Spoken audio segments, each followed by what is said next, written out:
Good morning. അപ്പോൾ രാവിലെ തന്നെ മുട്ടയൊക്കെ വേവിക്കാൻ വേണ്ടിയിട്ട് കുക്കറിൽ വെക്കുകയാണ് കേട്ടോ ഇന്ന്. അതിനുശേഷം ഇന്ന് ഇഡ്ഡലിയും സാമ്പാറുമാണ് ബ്രേക്ക്ഫാസ്റ്റിന്. അപ്പോൾ ആദ്യം തന്നെ ഇഡ്ഡലി അങ്ങ് വെച്ചേക്കാമെന്ന് വിചാരിച്ചു.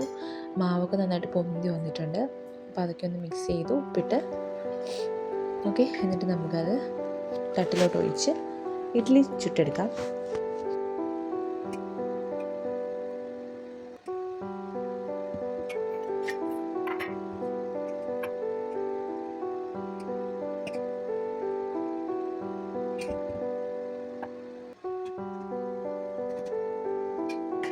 ഞാൻ വയ്ക്കുന്ന സാമ്പാറിൽ മസ്റ്റായിട്ട് ഞാൻ ആഡ് ചെയ്യുന്ന ഒരു സംഭവമാണ് കേട്ടോ മല്ലിയില എപ്പോഴും ഞാൻ ഇവിടെ വാങ്ങിച്ച് സ്റ്റോക്ക് ചെയ്ത് വെക്കാറുണ്ട്, തീരുമ്പോൾ വാങ്ങിക്കാറുണ്ട്.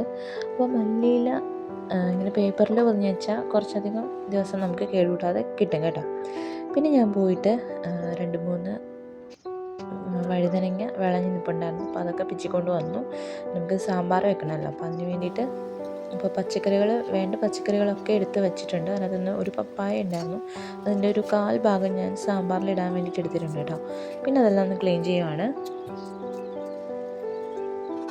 അങ്ങനെ ആ സമയം കൊണ്ട് മുട്ടയും വെന്തിട്ടുണ്ടായിരുന്നു കേട്ടോ. മുട്ട ഒരു 1.5 വിസിൽ വരുമ്പോഴത്തേക്കും കുക്കറിലാണെങ്കിൽ പെട്ടെന്ന് വേവും. പക്ഷെ ചെറിയൊരു കളർ വ്യത്യാസം ഉണ്ടാവും പെട്ടെന്ന് വേവുന്നതിൻ്റെ കുക്കറിൽ വെക്കുന്നതിൻ്റെ കേട്ടോ. അപ്പോൾ അത് സാരമില്ല. അപ്പോഴത്തേക്കും ഒരു ട്രിപ്പ് ഇഡ്ഡലിയും ആയിട്ടുണ്ട്. അപ്പോൾ അതെല്ലാം ഞാൻ കാസറോളിലേക്ക് മാറ്റി നെക്സ്റ്റ് ട്രിപ്പ് അതിലേക്ക് എടുത്ത് വെച്ചിട്ടുണ്ട്. നല്ല സോഫ്റ്റായിട്ടുള്ള ഇഡ്ഡലിയാണ് കേട്ടോ ഇന്ന് കിട്ടിയത്. അപ്പോൾ ഞാൻ മുട്ട തണുത്ത് കഴിഞ്ഞപ്പം അതങ്ങ് പൊളിച്ച് വൃത്തിയാക്കി വെച്ചു. അതിനുശേഷം സാമ്പാറിനുള്ള കഷ്ണങ്ങളെല്ലാം അരിഞ്ഞ് കുക്കറിലാക്കിയിട്ടുണ്ട്. പരിപ്പ് ഇട്ടു, അതുപോലെ തന്നെ ആവശ്യത്തിന് ഉപ്പ്, കായപ്പൊടി. ഞാനെല്ലാം ഒന്നിച്ച് ഇട്ടിട്ടാണ് കേട്ടോ അടിക്കാറുള്ളത്, കുക്കറിൽ വിസിലടിക്കാറുള്ളത്. മഞ്ഞൾപ്പൊടി, കുറച്ച് മല്ലിപ്പൊടി, സാമ്പാർ പൗഡർ, കുറച്ച് ഉലുവ, ഇത്രയും ചേർത്തിട്ട് നമുക്ക് ലിഡ് ക്ലോസ് ചെയ്ത് നമുക്കൊരു 2 വിസിൽ ഫുൾ ഫ്ലെയിമിലും 2 വിസിൽ ലോ ഫ്ലെയിമിലും അടിച്ചെടുത്താൽ നന്നായിട്ട് വെന്ത് കിട്ടും. പരിപ്പൊക്കെ നമുക്ക് കാണാൻ പോലും ഉണ്ടാവില്ല പരിപ്പൊന്നും. പിന്നെ കഷ്ണങ്ങൾ അവിടെ ഇവിടെയായിട്ട് കാണുമെന്നല്ലാതെ പരിപ്പൊന്നും ഇങ്ങനെ വേവാതെയൊന്നും കിടക്കാറില്ല. അതിനുശേഷം വന്ന പാത്രങ്ങളെല്ലാം ഒന്ന് കൈയോടെ കഴുകി വെച്ചു. ഇന്നത്തെ ദിവസം നല്ല ബ്രൈറ്റ് ആയിട്ടുള്ളൊരു ദിവസമായിരുന്നു കേട്ടോ. നല്ല വെയിലുണ്ടായിരുന്നു. അപ്പോൾ നല്ല വെളിച്ചമാണ് വന്നുകൊണ്ടിരിക്കുന്നത്. എനിക്കിപ്പം ഈ ലൈറ്റൊക്കെ ചെറിയൊരു പ്രശ്നമാണ്, തലവേദന പെട്ടെന്ന് വരും. അപ്പോൾ നമ്മുടെ സാമ്പാറിൻ്റെ വിസിലൊക്കെ വന്നു. ഞാനത് ഓഫ് ചെയ്തിട്ട് ഞാൻ ഹാളൊക്കെ ഒന്ന് നീറ്റാക്കി ഇടാമെന്ന് പറഞ്ഞിട്ട് വന്നിരിക്കുകയാണ് കേട്ടോ.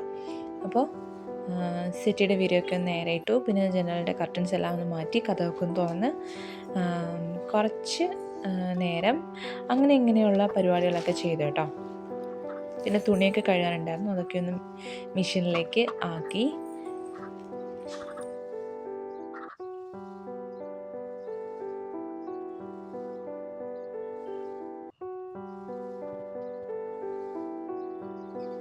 പിന്നെ ടേബിളിൻ്റെ പുറത്തിരുന്ന സാധനങ്ങൾ അതാത് സ്ഥാനത്ത് കൊണ്ട് വെച്ചേട്ടോ.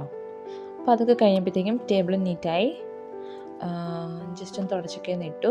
അതിനുശേഷം സാമ്പാർ വെന്തിട്ടുണ്ടായിരുന്നു. അപ്പോൾ അതിൻ്റെ കടുക് വറുത്ത് ചേർക്കാൻ പോവാണ് കേട്ടോ. അപ്പം ഞാൻ വെണ്ടയ്ക്ക ഉണ്ടെങ്കിൽ ഞാൻ കടുക് വറുക്കുന്ന കൂട്ടത്തിലാണ് ചേർക്കുന്നത്. ഇപ്പോൾ വെണ്ടയ്ക്ക ഇല്ല, അതുകൊണ്ട് തന്നെ ഉള്ളിയും കറിവേപ്പിലയും ഒക്കെ ആയിട്ട് കടുക് വറുത്ത് കുറച്ച് സാമ്പാർ പൊടി അതിനകത്ത് ചേർത്ത് ഒന്നുകൂടി വറുത്തിട്ട് പുളിവെള്ളം ഒഴിച്ചിട്ടാണ് സാമ്പാറിൻ്റെ വേവിച്ച കഷ്ണത്തിലേക്ക് ചേർക്കുന്നത്. ഇത് നന്നായിട്ട് മിക്സ് ചെയ്തിട്ട് ഉപ്പൊക്കെ ആവശ്യത്തിനുണ്ടോ എന്ന് നോക്കിയതിന് ശേഷം പുളിക്ക് വല്ല കുറവുണ്ടെങ്കിൽ ആ പിഴിഞ്ഞ പുളിയിൽ കുറച്ച് വെള്ളം കൂടി ചേർത്തിട്ട് നന്നായിട്ട് ഒന്നുകൂടെ മിക്സ് ചെയ്ത് ആ വെള്ളം കുറച്ചുകൂടെ ഒഴിക്കും. എന്നിട്ട് ലാസ്റ്റ് നമ്മൾ തിളച്ചതിന് ശേഷം മല്ലിയില കുനുകുനാന്ന് അരിഞ്ഞിടും കേട്ടോ. അപ്പോൾ നമ്മുടെ സാമ്പാർ റെഡി ആയിട്ടുണ്ട്. നമ്മുടെ ഇഡ്ഡലി സാമ്പാർ റെഡിയായി. അപ്പോൾ ഇനിയിപ്പോൾ ഞങ്ങൾ ബ്രേക്ക്ഫാസ്റ്റ് കഴിക്കുകയാണ്. അച്ഛനും മക്കളും എല്ലാവരും കഴിച്ചു, ഞാനും കഴിച്ചു കേട്ടോ.